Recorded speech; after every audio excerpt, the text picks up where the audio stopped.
Title, 1 year later. Exterior Blackwood Mansion, night. A stunning house is lit up with splendor as guests pour into the open doors, jovially greeting one another. Interior Blackwood Mansion study, same. A finger grazes the text of a book quickly as the eyes of Hildegard Ashdown, 20s, follow along, hungry for the words. Interior Blackwood Mansion great room, same. A series of shots, sparkling chandeliers, silver candelabras, flickering candles, and tables spread with expensive food. Beautifully dressed young men and women dancing in an opulent ballroom. Older men and women laughing over sherry glasses, standing against ornately painted walls covered in portraits. Young men drinking while young ladies admire them from across the room, erupting in giggles. Back to study. Hildegard freezes at the sound of distant laughter, looks to the door at approaching footsteps. They pass by. She relaxes and returns to her book. Back to great room. Madeline Blackwood, 18 to 25, leaves the group of giggling girls, greeting guests as she flows through the crowd. Interior Blackwood Mansion corridor, same. Madeline turns down a quiet corridor and approaches a large mirror, pulls out a compact from her bosom. As she pats her face, she sees a light on in the room behind her, turns and cautiously reaches for the knob. Interior Blackwood Mansion study, same.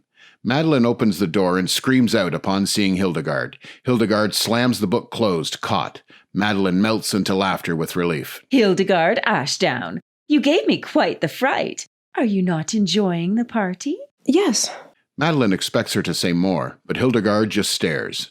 Oh, Hildy, you've always been a queer one. You never seem to want to talk to anyone at these things, especially the young men.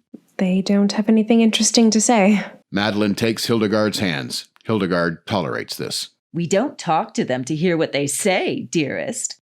Madeline pauses, then leans in close. May I ask you a question? If you must. Hildy, why haven't you married? Surely you've had offers. You're almost, 25? Hildegard drops Madeline's hands, fingers anxiously tracing the binding of the book. My mother told me that when your father passed, he left you much wealth, so it couldn't be a dowry. Madeline steps closer. And they say your mother has been trying to make matches for years. I just feel for you, my dear one. If I were still a maid by the time I were 25, I would kill my— Madeline catches herself. What I meant to say, there are several bachelors present tonight. My father knows Widower Jones. He's always by the dried fruit. I could introduce you. Thank you, Madeline. Perhaps later. I'm mustering the courage for social engagement, and you know how my mother feels about books. Madeline squeezes her hand.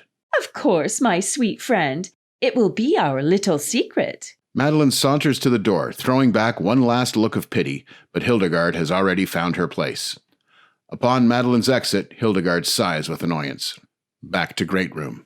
Madeline rejoins her tittering friends. She whispers to them, and they erupt with delicious laughter.